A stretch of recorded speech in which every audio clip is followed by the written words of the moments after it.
Hey there, subscribe to my channel, and also press this bell icon so you never miss any new updates, cause whenever we upload new video you will get a notification on your phone.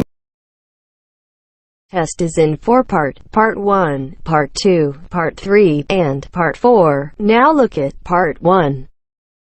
Part 1. You'll hear two people organizing a going-away party for a mutual friend. First, you have some time to look at questions 1 to 4.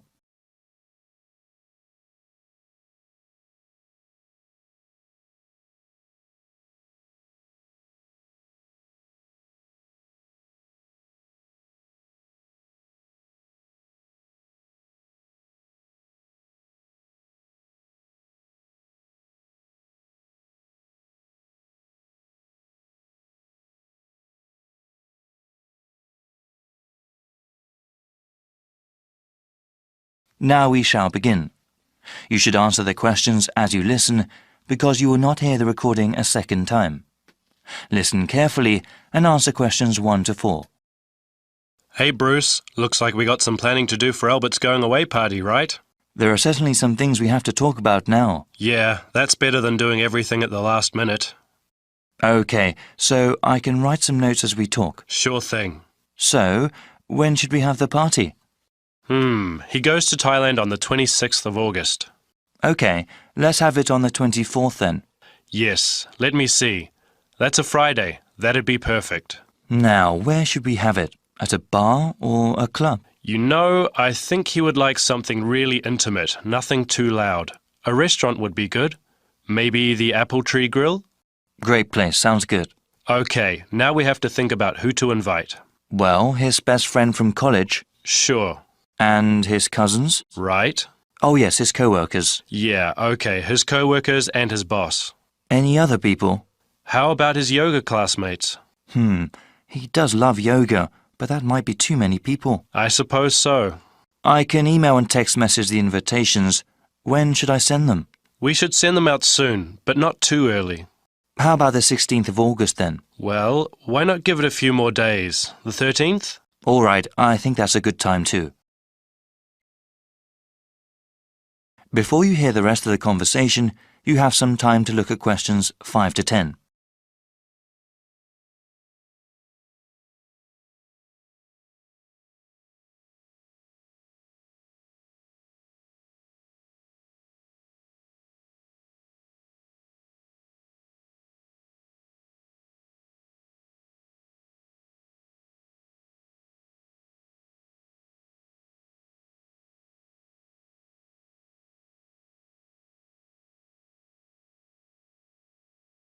Now listen and answer questions 5 to 10. Okay now, we have to think of a gift. Should we all get one? No, I was thinking we could all give money for the party and the gift. You know, something really nice. Yeah, that'd be better than getting him little things individually. I can ask for the money. Thanks for doing that. How much should we ask for? I think we should ask for maybe $15 each. Is that too much? No, not at all. He's going away for 2 years. That would give us about $150. That's a good amount. Yeah, well, I'm thinking we could get him something practical. Yes, especially since he's going abroad. Something he could use, something that's also portable. We could get him an article of clothing, perhaps, or maybe even a pair of shoes. Shoes are nice, but they might wear out easily, especially where he's going. Maybe a book light? A what? Yeah, he loves to read and a book light would be very convenient when he travels. Okay, that's one good gift idea. Did you write that down? Yep. Now, we need to think about reservations at the restaurant. Well, we should get their big banquet room, yeah? Yes, definitely. Should we ask the restaurant to prepare a buffet? Isn't that expensive? No, I don't think it is. A buffet dinner sounds cheaper than everyone ordering individual meals. Definitely. How about drinks? They can buy drinks themselves, or bring their own. Okay. Yeah, it would cost too much if we bought drinks ourselves. Certainly. We have to ask someone to bring an MP3 player. The restaurant has speakers and we can hook it up for music. Sounds good. Actually, there is one more thing that I thought we should do since Albert is leaving for such a long time. What were you thinking of? Maybe we could have a slideshow of all the fun times we've had. That'll take a little bit of work, but I think it's a great idea. Actually, in the invitation, can you ask for some photos people have of him? Yeah, definitely. I can scan them or people can send me digital photos they have. All right, I'll tell them when I send out the invitations. Then I can make a little presentation. Ha, I can't wait to see his reaction. Yeah, especially that one picture where... That is the end of part 1. You now have half a minute to check your answers.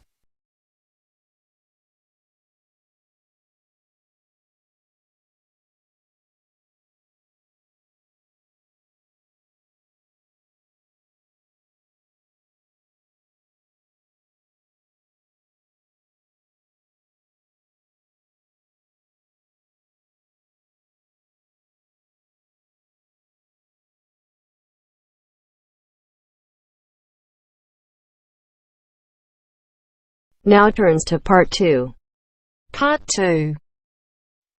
You will hear a speaker talking about saving energy in the home. First, you have some time to look at questions 11 to 12.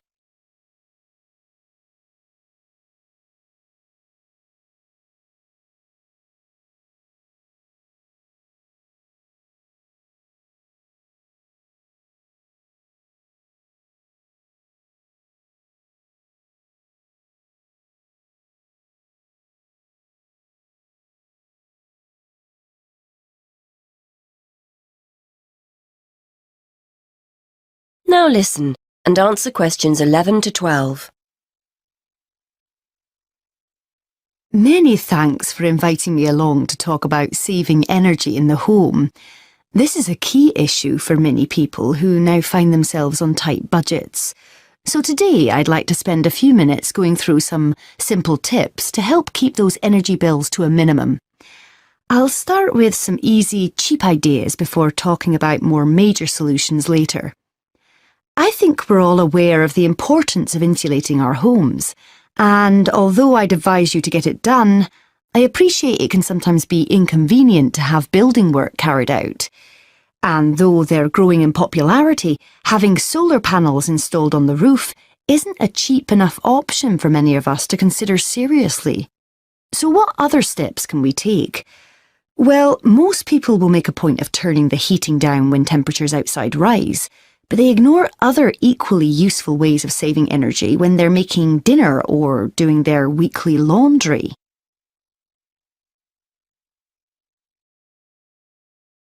Before you hear the rest of the talk, you have some time to look at questions 13 to 20.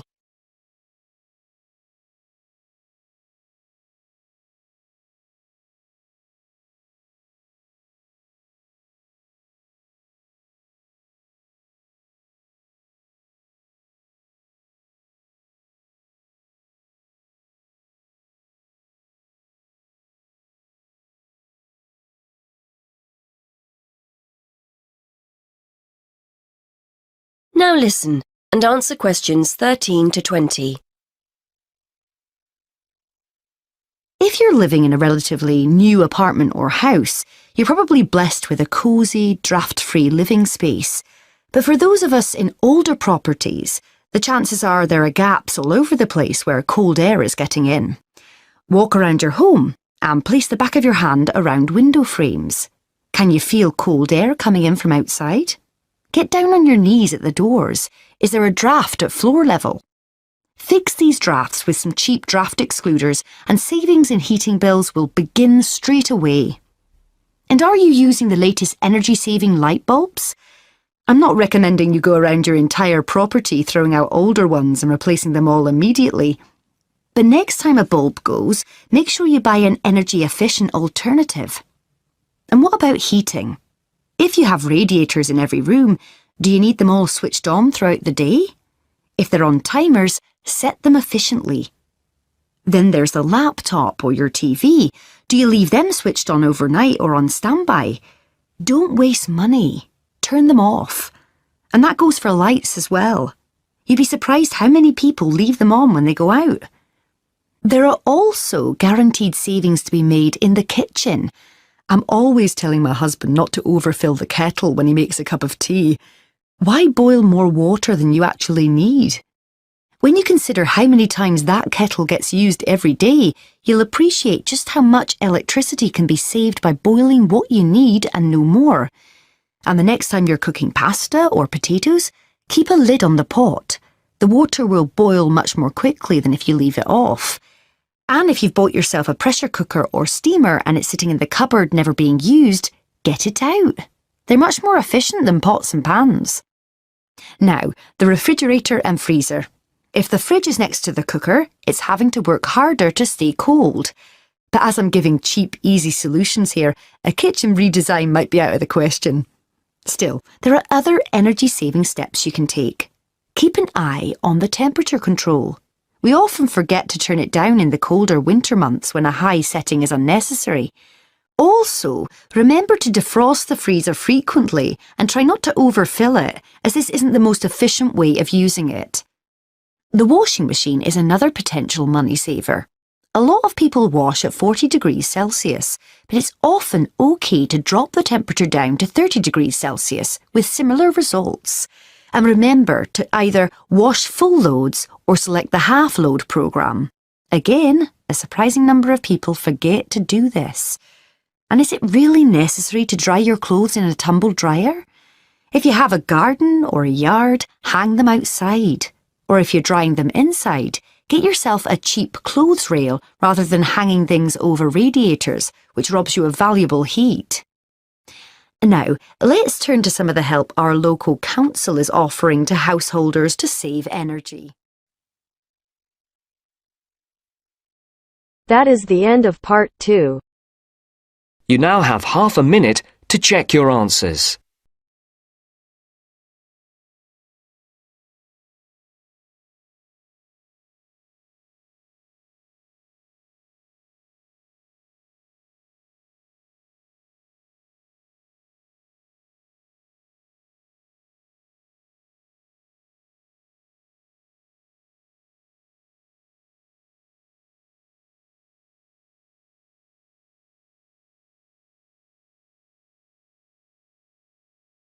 Now turns to part 3.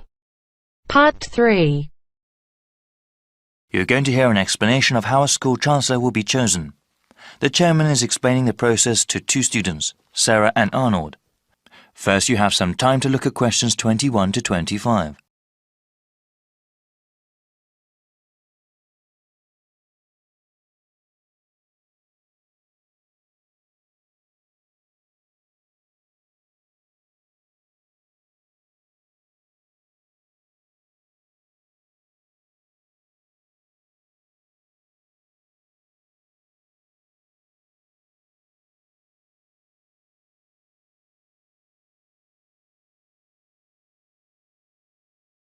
Now listen carefully and answer questions 21 to 25. Good evening, everyone. I hope you've both taken a look at the documents given to you. As student members of the University Chancellor Selection Committee, you will help to select a new Chancellor for our university. This person will be responsible for the operations, academics, and budget of the university. Today, I want us to talk about getting feedback from other students and about the selection process. Okay, so what exactly will our roles be? You both are full members of the committee representing the interests of the student body. When we go over the applicants for Chancellor, your votes will count the same as other committee members. The same as other faculty and administrators? Okay. Indeed. It is important to have student input in the selection process. That will be part of your duties as committee members, to talk to the student body and get a feeling for what they want in a new Chancellor. You will report back to me, the committee chairman, and then talk to the rest of the committee. I suggest that you contact the student newspaper and ask them to do some sort of survey. You both can also talk to the heads of various student organizations and gauge their opinions. All right, what sort of questions should we ask? Well, if you know of any issues important to the student body as a whole, you can ask them about that. I know that there was a recent increase in student fees. Since the Chancellor is in charge of the budget process, he or she will certainly be involved with that. But that is one topic that everyone can be asked about. A question about financial issues? Okay. You also mentioned going to different student groups. I was wondering, would that be appropriate? If the Chancellor is the head of the whole university, is it that important to ask the opinions of a smaller individual organization? Definitely. They may be smaller organizations, but they often represent a wide number of students. It would be in the best interests of the school to have a chancellor that understands the needs of not just the community as a whole, but of the different parts that make up that whole. I see. I guess it would be best to contact the leadership group of each club and group? Yes. Actually, that would probably be the most efficient way to get their opinion. Before you hear the rest of the explanation, you have some time to look at questions 26 to 30.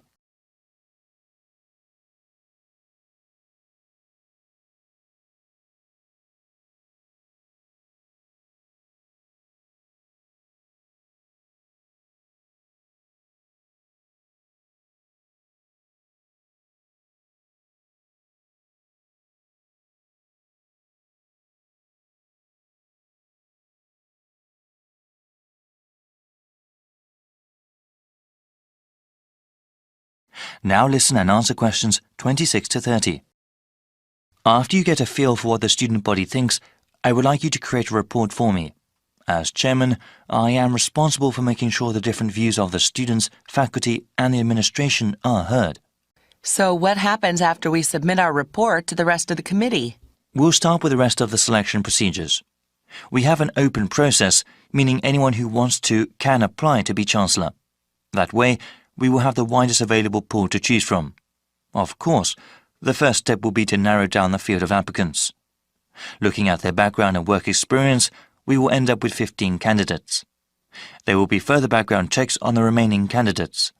These checks include talking to the references a candidate has listed, as well as asking about them at any previous institution they may have worked at.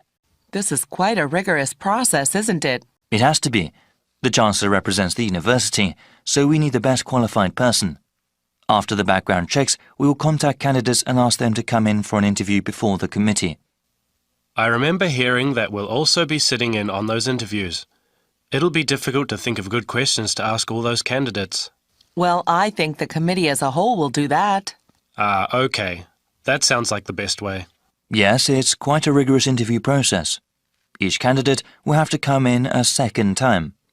The final 5 candidates will then be asked to come in a third time and actually interact with some of the community members here. After the committee chooses the finalist, that one name will be sent to the Board of Trustees to be approved. They will also go over the candidate's material before having an up or down vote on him or her. Then that person becomes the Chancellor of the university? It is good to have so many people working together on this. I'm sure we'll find a great Chancellor. Yes. Actually, there are many interesting stories about past selection committees. That is the end of part 3. You now have half a minute to check your answers.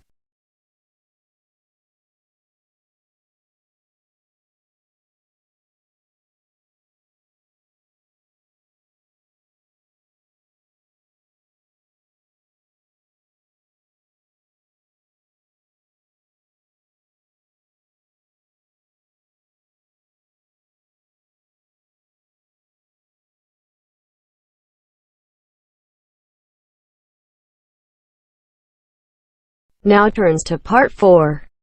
Part 4. You are going to hear a lecturer giving a talk on a type of fundraising for business called crowdfunding. First, you have some time to look at questions 31 to 40.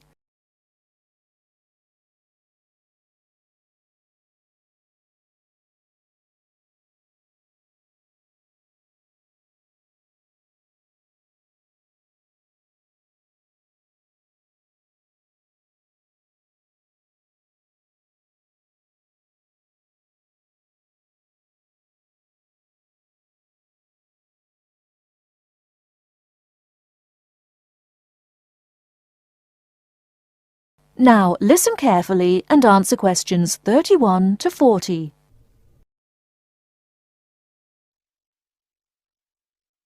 Good morning, everyone. Today, we're continuing our look at funding opportunities for small startup businesses. The emergence of social media has given companies the ability to connect with fans and potential customers directly. On the back of the growth in social media, a model of raising finance has emerged known as crowdfunding. This revolutionary way of raising finance began with micro-lending in the 90s. More recently, an equity-based model has emerged that allows people to invest directly in a new company. We're going to examine this in more detail later, but let's turn first to a third model, which I'll term a fan-based model. With this model of crowdfunding, individuals are encouraged to give an amount of money to support the launch of a project or initiative without the promise of any financial return. Instead, there's a reward for donating. This contrasts with the micro-lending model, which would require a return on investment, and the equity-based scheme, which may offer shares. Crowdfunding portals or websites allow the business concerned to present the initiative along with the financial target required. There's a fixed time limit for fundraising, and if the target amount is reached, all donations are paid to the company or individual. Whether it's an author planning to write a new book, an independent film company looking to make a new film, or a technology company with an idea for an app, the person or company needing funding would turn to its fan base for support. This is managed through one of the many crowdfunding online portals that have emerged. Of course, a fan or supporter of a particular initiative is likely to give money anyway. But donation-based crowdfunding will often make donating even more attractive by offering a rewards-based incentive scheme. Let's take a film company, for example, that needs funding for a new film. For a small set donation, the donor might be offered a free ticket to the premiere or a DVD of the film. A larger set donation might be rewarded by the chance to attend a launch event when the film goes live. Those people who make bigger donations could even be offered the chance to meet the cast of the film, whilst the highest level donation could see the person's name mentioned in the film credits. For companies that already have a significant fan base, crowdfunding offers a fantastic opportunity to raise money quickly from a large number of people, each of whom donates just a small amount of money. Compare this to the time and effort that would be needed to sell your idea to investors or your bank manager, particularly in an age when raising finance can be difficult. The company may also have links with partner companies or organizations that run fundraising events. In this case, you can significantly increase participation by working with these organizations to promote your crowdfunding project. Another significant advantage is that you can reach out to your fan base for feedback on the project while it's being developed, thus making the final product more appealing. Crowdfunding enables you to raise awareness of the product at an early stage, thus increasing the potential for sales. With so many people behind you, it can also act as a great incentive to get the best possible product out on time and on budget. However, there are disadvantages to bear in mind. The model can be described as all or nothing. If you don't reach the monetary target required in the agreed time, all promises of donations are cancelled and no money is paid, leaving you back at square one. Should this happen, or still worse, you receive the funding but are unable to come up with the product, not only will your fans end up disappointed, but the portal will record the fact that you failed to reach your target, or that the initiative failed. Fulfilling all the pledges that you've made to people can also be very time-consuming. For example, remembering to send out copies of books or free cinema tickets can sometimes be forgotten in the excitement and frenzy of launching your product. People sometimes forget to factor in the cost of rewards when calculating profit margins. But these can be significant. And finally, if you have a small fan base, for example, you're a new company or have a small social media footprint, raising awareness of your initiative will be challenging. These drawbacks aside, donation-based crowdfunding is a wonderful opportunity for individuals or small startups to raise funds for that exciting new project, whilst reaching out and connecting to the people who are most likely to support and promote your work for you. That is the end of part 4. You now have half a minute to check your answers.